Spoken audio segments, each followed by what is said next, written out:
Mr. Death Breath. Hey guys, happy 2025. It was almost like 2024 was a week ago. Ha ha ha.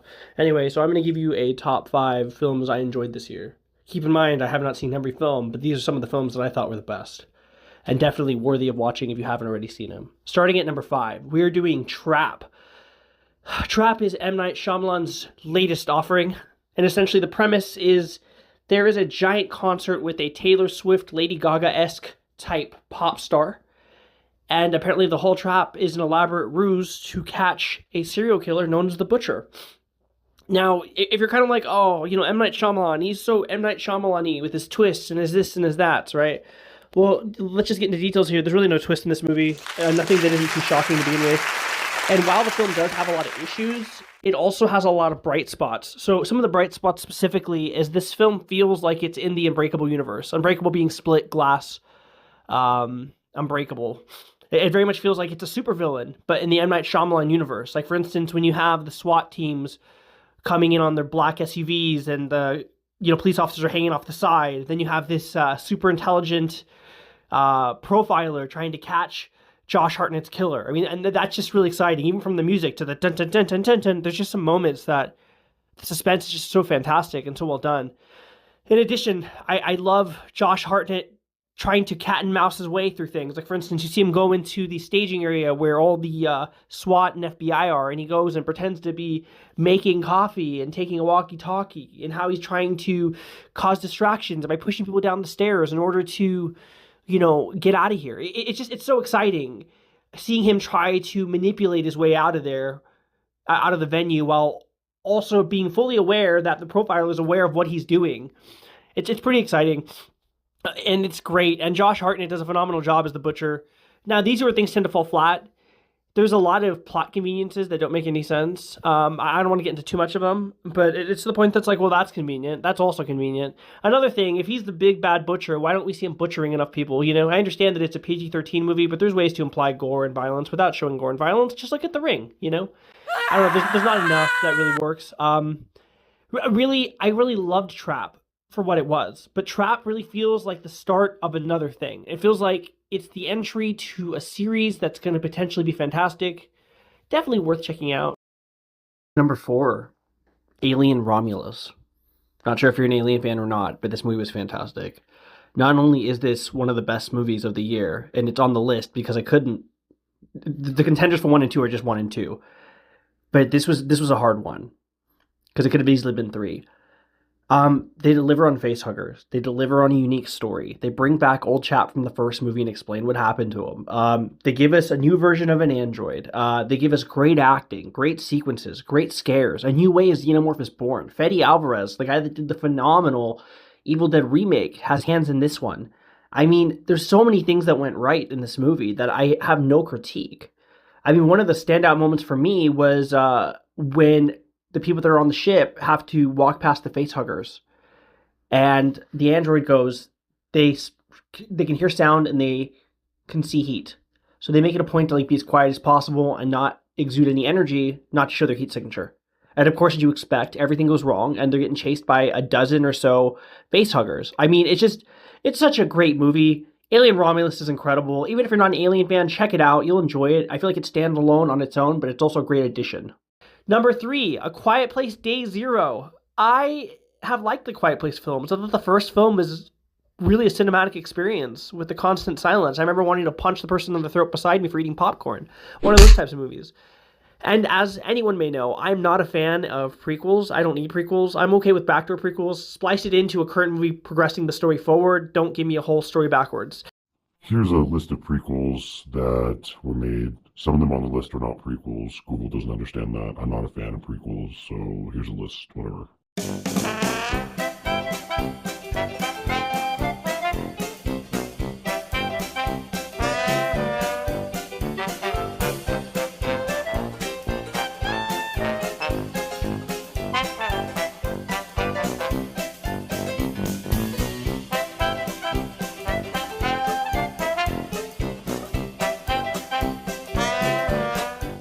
This was actually kind of brilliant. While it wasn't a prequel, I mean, I guess it was more like the Day One, as this movie's called Day One, ha ha ha, right?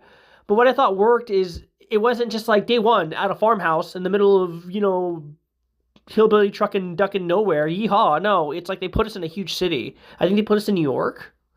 And it's just wonderful because, they managed to increase the tension, increase the fear of, I think they're called the Death Angels, while also adding little tidbits more of them. So as much as it's this is how the Death Angels arrived kind of movie, it's really about, this is people surviving in a whole different environment. So if anything, this is the best kind of prequel because it isn't the same thing rehashed.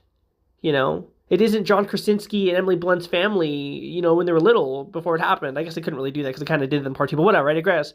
It's just so well done. There's one scene specifically where after all the chaos happened and everyone's been completely eviscerated by these Death Angels, everyone thinks it's safe to leave. So they all start trying to march toward the ocean to get off the island. And as they start doing that, it starts subtle. You hear people just walking thump, thump, thump.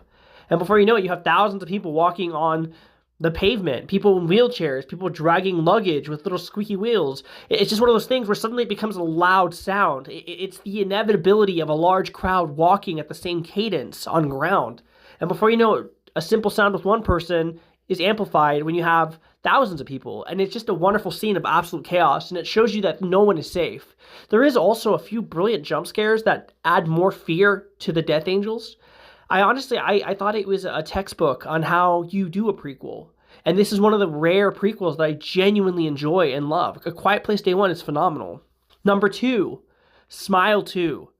Smile 2, easily it's one of the competitors for first place. Smile 2 was so well done. If you've seen Smile 1, you know how it's just a brilliant concept. It's basically the idea of marrying The Ring meets It Follows.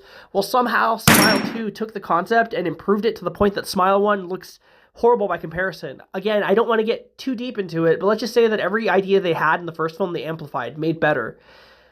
And it does have a similarity with Trap in the sense that you have a pop star, a larger-than-life pop star. This is very much a Lady Gaga-esque pop star, equipped with a mediocre music. Yes, I am a jerk. And it's just one of those things where it's just so well done. And when the film's over, it leaves you scratching your head. And it's a film where I was forced to analyze and watch quite a few times. And I finally feel content in knowing what actually happened. But when the film's over, you're like, wait, what actually happened? Because it's a situation where things become unreliable and they're presented in such a way that it leads you to believe that things are a certain way, but in reality they may not be. But you just don't know where to draw the line between is it really happening and is it not. It's truly a masterpiece. Ladies and gentlemen, number 1. Easily one of the best films I've seen this year. Number 1 is The Substance. Wow. I don't know what to think about this. I downloaded the trailer for movie and I thought, let's check it out. While body horror is nothing new, it's been around since the 80s, if not earlier than that.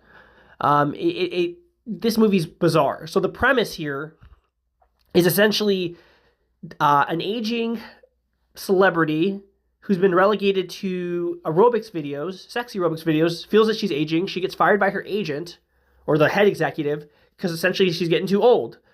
And she ends up getting a piece of paper with a number that says, hey, you want to revitalize yourself? Do The Substance.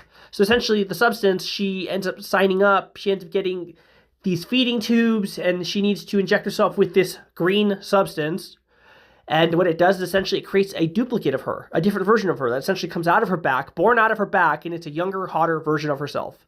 And the thing is, every 7 days, they need a switch. So while Demi Moore is laying in a comatose-ish state on the ground, there's a feeding tube injected to her where she's eating food for 7 days. And her younger, hotter version is alive and thriving. And then after 7 days, they have to switch, and the hotter version goes into a comatose state while Demi Moore lives and enjoys her life. The younger version being Margaret Qualley. Let me just tell you, the performances are insane. Demi Moore's good looking. Margaret Qualley's good looking. This movie's super weird, super weird, hyper realistic. The saturation when you're in Margaret Qualley's world is hyper bright. The shinies are the shiny. The brights are so bright it's blinding. And then you have the visual contrast and the dull blandness of the world that Demi Moore's living in, because she's not living her hottest, youngest self, even though they're connected in some way. They're connected in this strange subconscious way where they're both, it implies that they're both equally aware of what's going on, even though one of them isn't, the one living. So it's like if you're passed out in a dream world while another part of yourself is awake, you're still kind of aware. It's like a subconscious sleep. At least that's what I deduced from watching the movie a couple times. And it's just bizarre. if that doesn't intrigue you, let's just say that it goes off the walls bananas. It gets completely body horror. Body horror to the point that I was watching the movie, and there's a point where I don't want to say too much, but towards the end, there's a New Year's Eve event, and things just go weird. And they go so weird that I'm just like, what am I watching? And then when I thought it was over, it gets weirder. And then when I thought it was over, it ends in such a strange way that was disturbing and satisfying. The type of thing that I don't want to watch it, but I feel so shocked and confused by its grotesquerie and complete depravity of what I'm watching that you can't help but want to see it again and again and again. The Substance is one of the best movies I've seen this year. Anyways, guys, Happy New Year.